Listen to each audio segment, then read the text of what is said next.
This is Louis, aka Louis the French Monette, and you're listening to, well, the Schmoedown in Canada, episode 34. All right, before we start, I just want to have a quick shout out to the Schmoeway who recently updated our title cards. Thank you very much, Schmoeway, for the update. Really appreciate it. And by the way, if you're not already following them on Twitter or them on Twitter, please follow them on the Schmoeway. They have amazing content and really worth following. Also, if you're not subscribed, please subscribe. Don't miss 1 ounce of our content. We got a lot of things coming out, and we got a lot of things in the past to check, so please subscribe and check that out. All right, on this episode, for this jam-packed 3-episode coverage, we got my man, Mr. Dan, coming back. How are you today? Hi. Hey. Not bad yourself? Not nice bad. To see you back. Yeah, and I don't have the baby for a day. She's like, the grandma's life is good. I feel rested, which is not something I thought I would say recently. All right, so let's get right into it. I want to start a bit with spicy Sabrina Ramirez versus Vinny the Ice Pick Mancuso. All right, right off the bat, Sabrina Ramirez was really overhyped. She didn't do bad, but from the get-go, when everyone was like kind of after her and she was a hot commodity, in my head I was like, but why? She's on SCN Live, she's a good talker, she's all cute and bubbly, but why is everyone after her? Like, is there something we don't know? And apparently, no. She was cool and everything, but she really underperformed. Did you have the same expectations, like confusion as me, or were you really expecting something from her? I was expecting a little bit more, and I can still see it formulating. Like, this was a person who, before January, did not have aspirations to the Schmoedown, and then she saw like all her friends join and actually do well, and like. It's a quick entry and really the rookiest of rookies we've had so far, because if you look at the play-ins, you had Vinny Mancuso has played in teams. A bunch of them came from the many fan leagues, and like you can definitely see that there are many more students of the game than there are rookie competitors these days. Yeah, and so even certain rookies, like if you look at this year, right? Look at the Barbarian.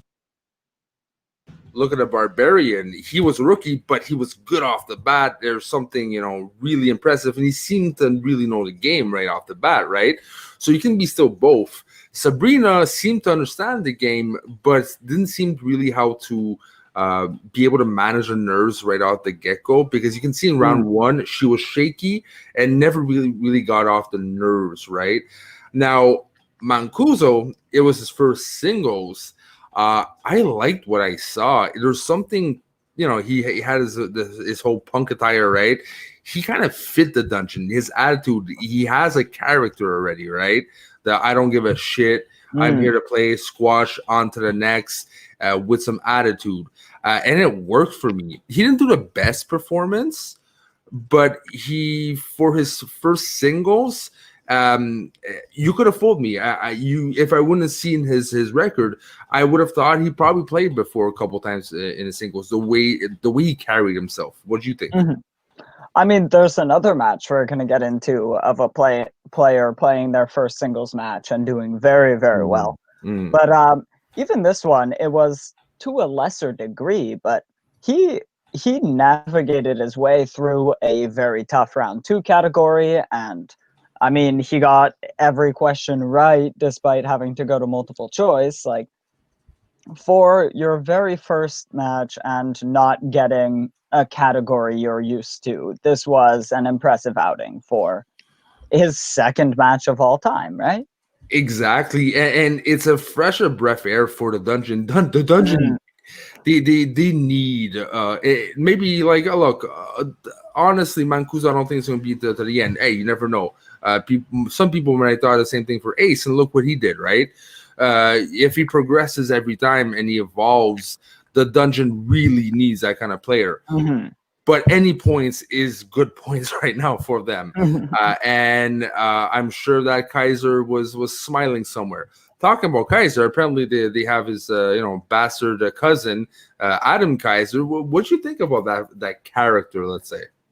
I thought it was very amusing. Like he's got the bandana, he's got the glasses. The It's the toothpick. perfect, yeah, the Kaiser familial traits, we should say. Mm. And he plays the character so well that and Adam Witt is such a character that it was convincing enough to just like want to suspend your disbelief, right? Yeah, and he wasn't aiming to be, a pure knockoff of Kaiser. He said, "I'm the cousin," whatever he said, right? He wasn't trying to be purely Kaiser, and because that would have been annoying, right? That would it would have been more of a shtick. But having that managerial role and creating something of his own, having traits of Kaiser, but bringing something on a table that's unique to him, I actually hope to see him again. It actually worked for me enough to actually hope that at one point Kaiser can't really make it, and we see again Adam Kaiser, because I would love to see what other chemistry he has with other players, right? Yeah, it would be interesting.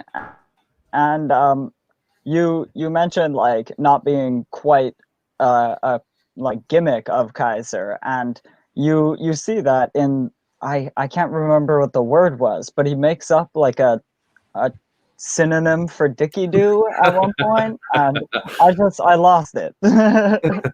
Yeah, definitely. Now, do you think we're gonna like if we go back to the players itself? Yeah.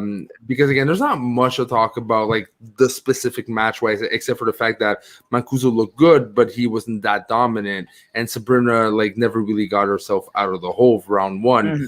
But that being said, Sabrina, do you think we're gonna see her again next year? This year, I mean. Well, this year I don't think so. We really only have the teams tournament coming up, and the Finstock Exchange has two of the best teams in the game, so it's unlikely they're going to add a third, like, untested team as the one they're allowed in the tournament.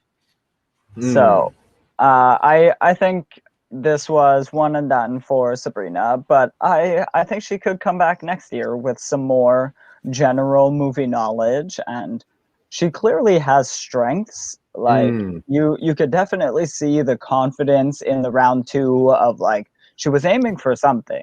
She might not have got it, but she was aiming for something to get back in that game and everything. And she almost did.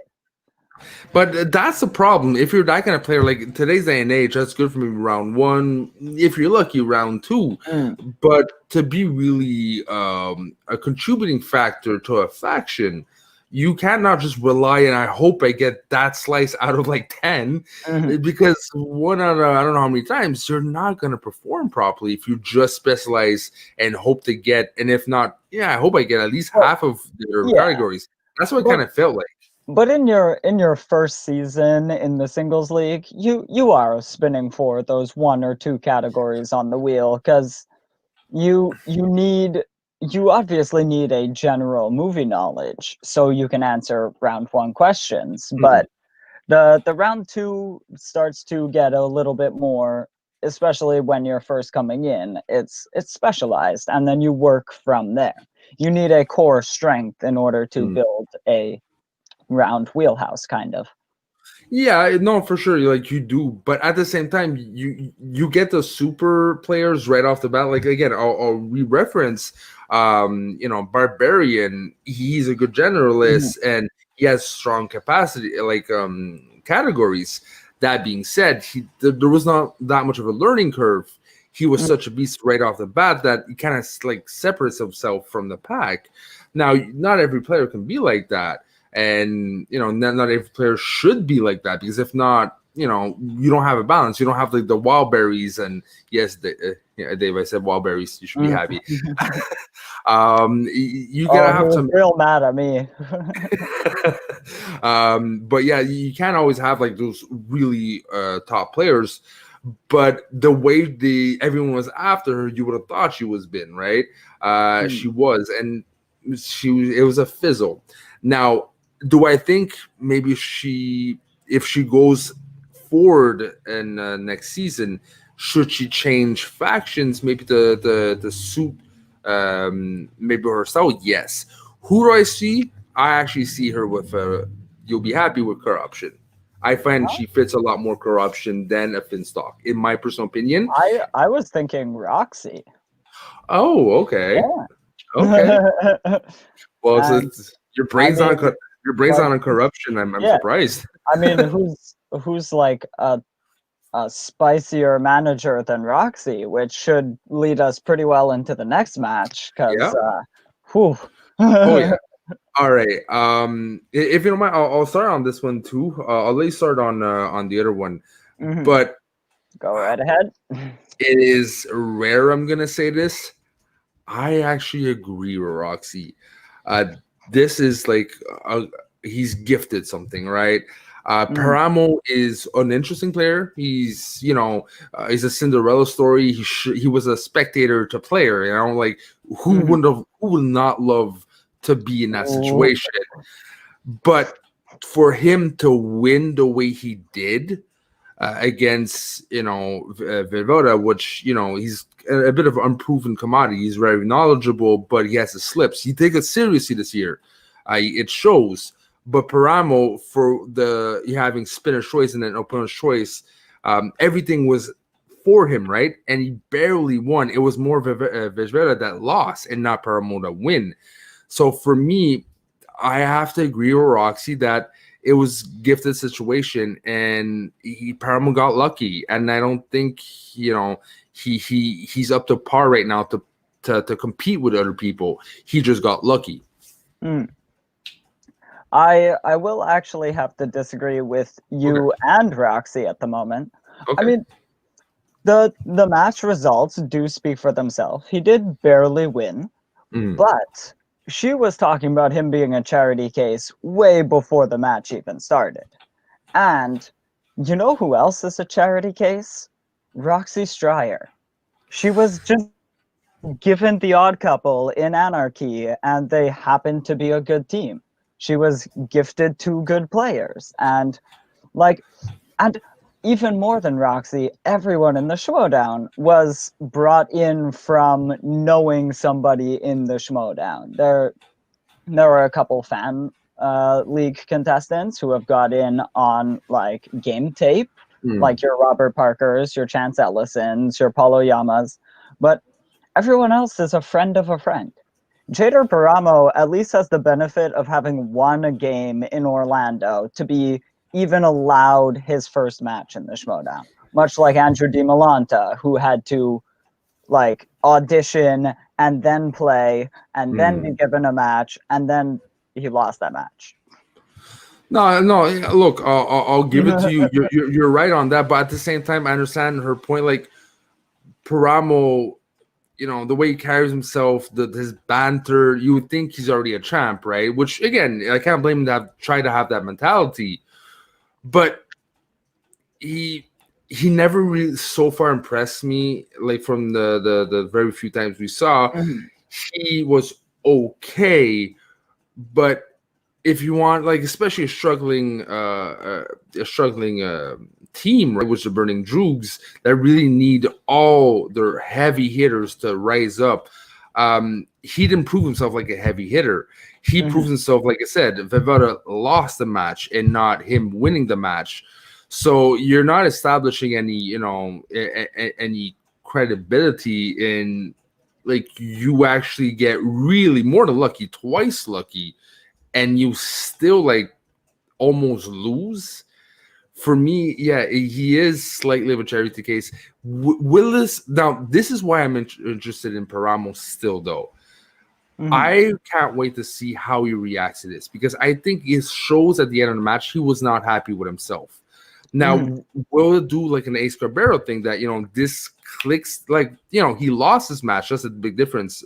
He lost his IG match. Well, Paramo, even though he won, something clicks and something says, no, I will not ever take a match like this will motivate me to keep growing every time Mm. and to be a dominant force. And next thing we know, he's really a hurricane that blows everyone away. Yeah.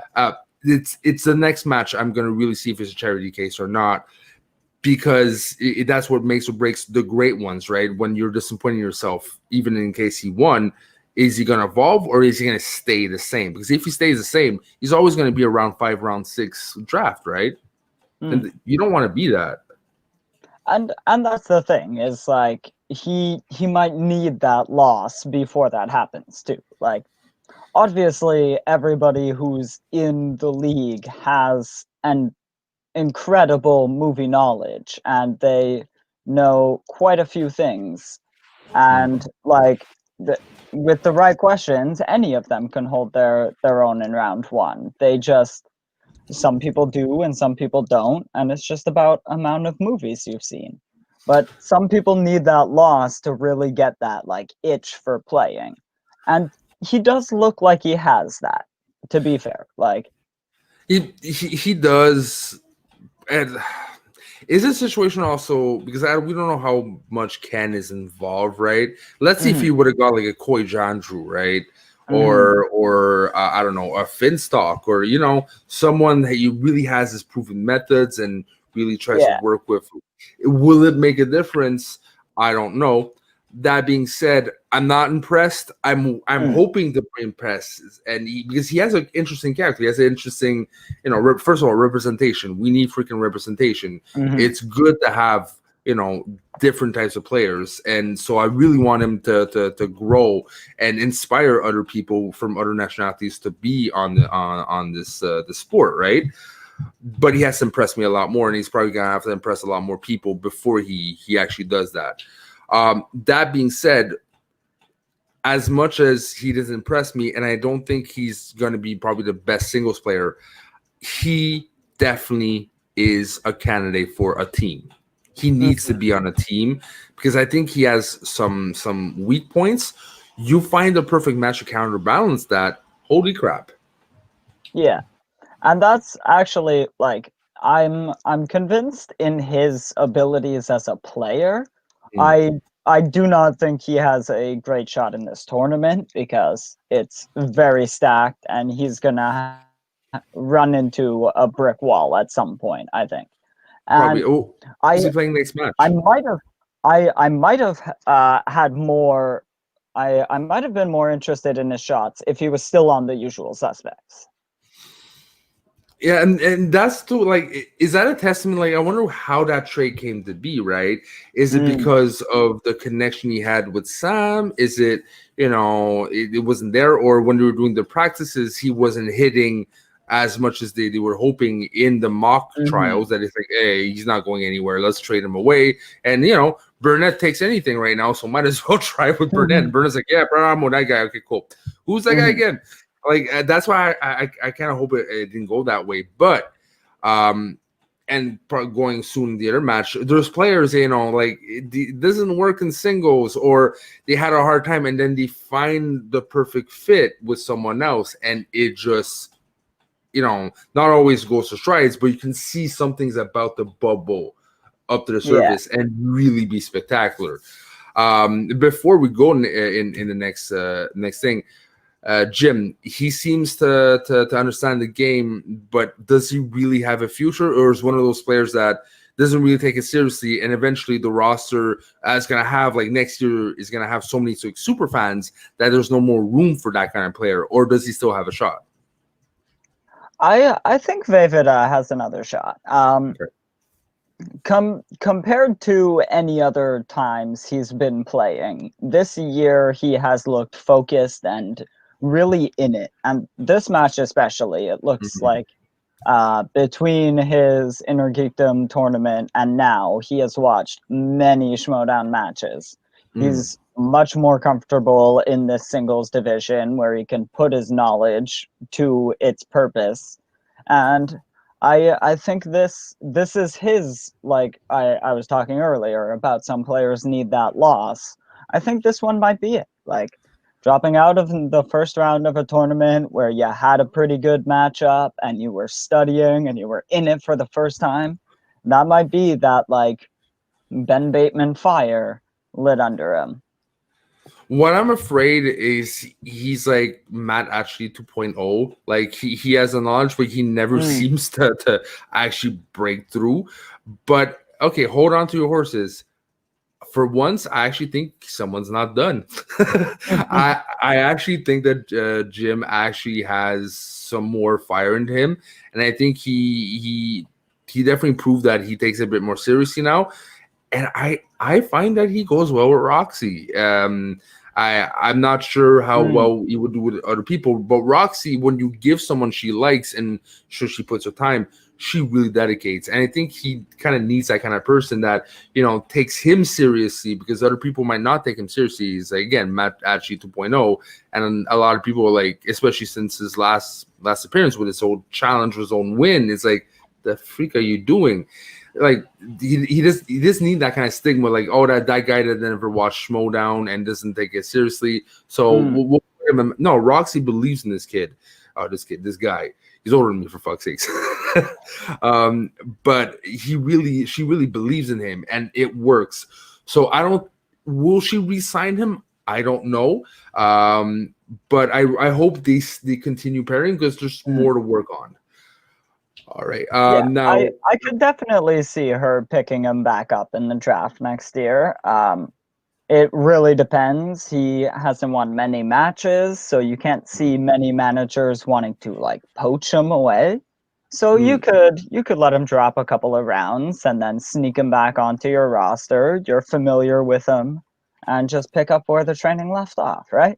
There you go. And especially if she gets another key player to combine him with, like, again, teams, or like, next year, like he starts really understanding the game, and he starts like, okay. If I erase what I just said for the teams wise, I just had a brilliant idea, because it's infamous. I do not like Jeff Snyder. Jeff Snyder is the most annoying. He does his job correctly, right? But I don't like how he gives up. Put Jim Vejvoda with Andrejko. Please do that. Andrejko needs a goddamn good partner that's going to take him further, and can intertwine with a good team that won't give up in the middle of a match, right? Andrejko takes it seriously, and he's a beloved competitor. Give him Vejvoda, or give him someone else, but just take off Snyder. I mean, as much as you can talk about Snyder in singles and wanting to give up, and I'm not his biggest fan either, he is the second winningest most player in championship matches. Like, he's right behind Dan Murrell in 5-round matches.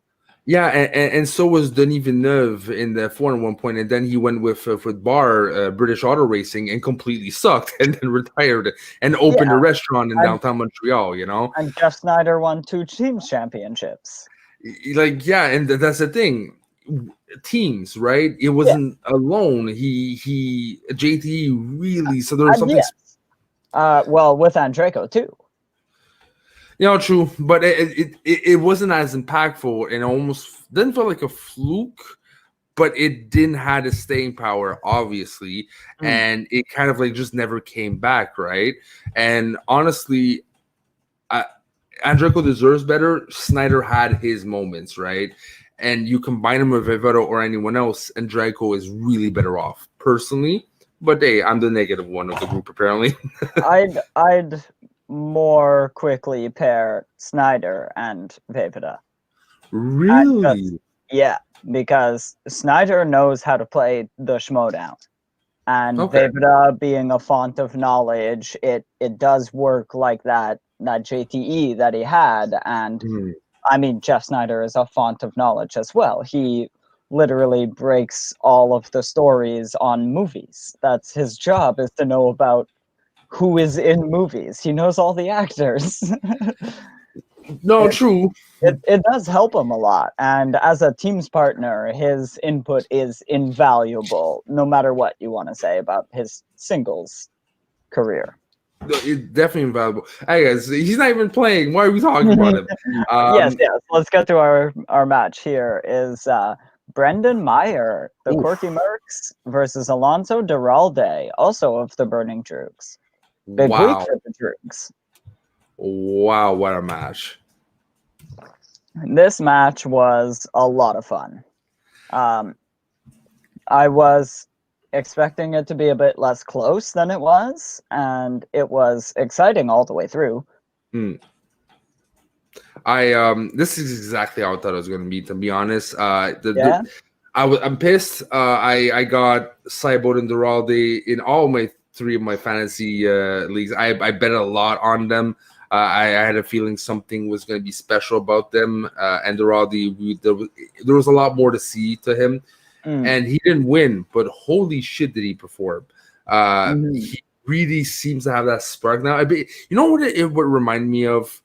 It reminded me when there was a click in the Godfather's head. Something like there's something that just went, okay, I actually can get into this. Before it was just like fun and really understand the game, but now I'm starting to take it more and more seriously. That's exactly how Duralde's feeling to me. And sadly, he is the infinite case of close but no cigar, though. It's so sucky for him because he has the knowledge. He improved this game, but he keeps getting, except for that one team match, he keeps getting, competitors that just always one up him, but he's always so close. Yeah, and I mean, you can't argue against anybody like who loses to Brendan Meyer by a couple of points by one question. The kid barely lost to Dan Murrell. He could have played Ben Bateman in Atlanta pretty easily, and like it sucks that it is like Duralde's first singles match that he has to play Brendan Meyer as his opponent, right? Give him a lot of the other competitors in this tournament, and I mean, case in point, the second round when Brendan spins, I want to get it right, it's Audrey Hepburn. Yeah. That was surprising. That was really surprising. I couldn't remember which Hepburn it was. And yeah, and he has that whole exchange with Koi of like he's very strong in some of these like very I'm gonna call them like old person categories, which is bad, but but like, Brendan knows his Oscars and his classics and his Audrey Hepburn movies, like which is ironic because his nickname is the Kid, right? those movies are 3 times as old as Brendan. Yes, that's what I'm trying to say. But yeah, but Brendan's such a special case. Like I was talking about this to my girlfriend. Of all the competitors, if there's one perfect match, it's Koi and Brendan Meyer. Even at one point, they sound the same. They both have like the same high pitch, excited, like I need Ritalin voice, right? Yeah. They fit so well, and Brendan Meyer is such a lovable character, but he has the capacity to back it up. He's not just one of those I hope I see live event because they're really cool, but it's not going to be a tight match, right? He's entertaining. He has the Drewberry the Dewberry factor and the Makuga factor. Yeah. But he knows his shit so well that he can probably, like you said, make that Merle sweat and make anyone sweat. Yeah. That being said, if I prefer having Duralde lose by him, because if he wins against, I don't know, a Sabrina Ramirez or someone unproven because they're new, right? It's like, yeah, he won, but he's not proven. So what is? Yeah. We saw what he's made of right off the bat. Yeah. I wasn't trying to say give him Sabrina Ramirez or a play-in either. I was saying like match him up against Liz Shannon Miller, the Rachel Silverstrinis. I mean, you can't give him Whitney Seibold. That's his faction mate. Tim Franco would have been a nice matchup and one that would have been very fun. But yeah, it's very disappointing he got the kid whose last match was against Dan Murrell when he lost it by 1 point. Bibiani was also in that match, and the kid beat him. Like, your first opponent is a person who just lost to Dan Murrell and beat William Bibiani at the same time. Like, that It's is a competitor. not just a competitor. He is, and I think I don't know if it's Mark or Harloff that said it. He's the future. Him, Oyama, like the prototypes of the young people that have infinite knowledge apparently because they have like the combination of like 8 old souls. That or they don't sleep and just watch movies like until like they were 5, right? There's something freaky about them, and they are the future of this sport. And Brendan Meyer is personally the bit of the poster child for that. Especially he's combined with one of the most lovable, irritating, loud, but proven competitors, which is Bibiani, right? I think without Bibiani, we wouldn't have the same Brendan Meyer. Plus, like I said before, you add in the combination of his manager Coy. That is a trifecta of influence on the kid that will really prepare him personally, maybe to the finals too. Yes. I have no doubt in Brendan's capabilities. The only thing I worry about is I look at that top left as one of the hardest brackets. You've got Adam Collins, who as a rookie pitched a perfect round 1 and a solid rest of the game. Got a TKO, playing John Roca. Well, he's John Roca. He's gonna be a tough opponent. Then the other people in that quad are Lon Harris and the winner of Mark Andraco and Matt Atchity. So you have some titans of knowledge in that bracket. Yeah, but at the same time, I keep thinking about the match against Murrow, right? If he was that close, right? Yeah. None of them are unbeatable, but none of them are pushovers either. Like, any one of them could beat Brendan Meyer. I can say that with confidence. I can say that too, but if we make a bet, I wouldn't feel bad or like really uncertain if like I would put $100 on him, and I need my cash. I got a kid, right? I feel secure. There's something about Brendan Meyer that really makes me think that he's evolved to a point that the other competitors should be scared of him and not him scared of the competitors. Even if we're talking about a John Roca, even if we're talking about, Adam Collins, I can't wait to see his evolution because he might be another one, maybe a bit of a barbarian this year. We shall see. But Brendan the kid looks like Paul Oyama. Like, he's determined. Yeah. And you saw it in the first match of the season, and you see it now too, both in the team's match, and every question he misses is eating him up, but it fuels him into the next one. And you can see he's definitely going somewhere this year. I don't know which division it'll be in, but he's going somewhere. Yeah, definitely. And talking about going somewhere, before we end out the show, I want to maybe spend 5 minutes talking about the factions. If we look I'm looking at YouTube on like the faction itself, right? Everyone who won are like the ones who are on the bottom, right? You got Dungeon going up a bit, you got Drews going up a bit, you got Quirky Immerse going up a bit. The bottom pack are moving all together, so no one's really going and distinguish yourself. Is there, although, one, if you would have to choose one of the teams out of the 3, right, between Dungeon, Droogs, and Quirk and Mercs, to finally break out of the pack, who would you choose? I think, well, oof. My choice is pretty clear. If you don't know already, or I would actually have to say the Quirky Mercs, because I'm looking at the other 4. The Den just lost Preston. The Dungeon doesn't look incredibly strong in singles. The Droogs just lost Duralde, and the Rockstars lost Vavida. They're all a man down going into round 1 or round 2. Yeah.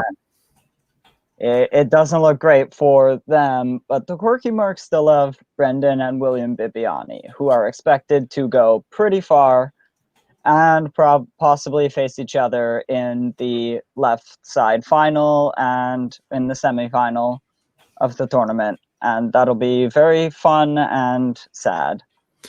Yeah, but again, probably like a match for the century, like the two most obnoxiously positive and awesome players going against each other is going to be something. If the Mercs got 3 points for Brendan Meyer's victory, that would put them to 6th place with 14. So they're just behind the Den and the Dungeon, and they're still way behind the top 3 dogs. But if anyone's going to catch them, I do think the Mercs have a shot. I completely agree with you. Again, what is the Burning Droogs been surprising all year long, right? Don't count them out. There's something that could really like click, and next you know, Whitney Seibold is in the freaking final. Something clicks in his brain, right? Mm-hmm. You never know what can happen. But all my instincts is saying Quirky Mercs because Koi is so much better than what he's showing or what he showed before. I have a feeling that it's only a matter of the stars aligning and they're off. Something's going to explode with them. Koi's a lot better than what he's been showing. I mean, if they beat Who's the Boss and then Founding Fathers coming up, they're going to be already another 7 points up in the standings, 6 points up in the standings. And, you know, they can really get there. Yeah, definitely. Now, yeah, that pretty much sums it up. Do you have any closing thoughts about this week's matches that we covered today? Not too much. Like we were talking about, I expect Brendan to go pretty far. He looks like just the player that was all last year and into this year. Vinny Mancuso really surprised me. Yeah. The Butcher Boys didn't have the best or worst debut, so I wasn't really sure how to evaluate them, but he really showed up strong in character and performance, and I don't know if he gets the upset against Ethan Irwin, but you never know. Like, yeah, wild things happen. We didn't see him like that much, right? And from what he said, what we saw was actually pretty impressive, and he seems to have his character down. And Kaiser really needs someone to perform. So if he puts everything on his shoulders, right, it's like I'm going to carry this team on my shoulders, and surprising things happen. You never know. And lastly, I'm worried for Paramo because his next opponent is Tim Franco or Tom, and neither of those are a competitor I want to see across the digital space. As much as this hurts me, I'm starting to have a lot of like question marks about Tom because we haven't seen him so long, and you know, him solo worries me a bit. I hate saying this. I said that way back, like whispered it into my microphone and everything on my first episode, I think it was. And yeah, I have been thinking it for a while, but I don't like voicing such negative things into the universe. Because I love Tom. Tom is one of my favorite characters, like as a character standpoint. But I don't know if it's because you whispered it and it lingered in my brain or something, but it worries me. That being said, before we go, look, Dan, if people want to find you and see more what you do, where can they find you? Mostly around our Facebook page, Most of the North, a Schmoedown fan group, and I'm an admin over there. You can find me commenting on anything that seems exciting. Yeah, and I usually talk about my Facebook and do jokes. I'm gonna go sleep, but there's one thing I've been working on a lot and putting my my blood, sweat, and tears in is the podcast version of Schmoes of the North, which is life related and movie related. If you haven't taken a listen, me and Dan actually did a episode about the Frenchie watches Mulan of all movies, but we really try to go deep into psychology and the deeper meaning behind certain movies. Maybe you've seen multiple times and never seen that angle. So look, if you're interested, go take a look on a Schmoes of the North. It is available on Anchor, Spotify, Apple Podcasts, anywhere the good places you can find podcasts. It's worth the listen. All right, well, Dan, thank you very much for taking your time again to talk about Schmoedown. Always appreciated. Always a pleasure to be here. Have a good night, Al. Bonsoir.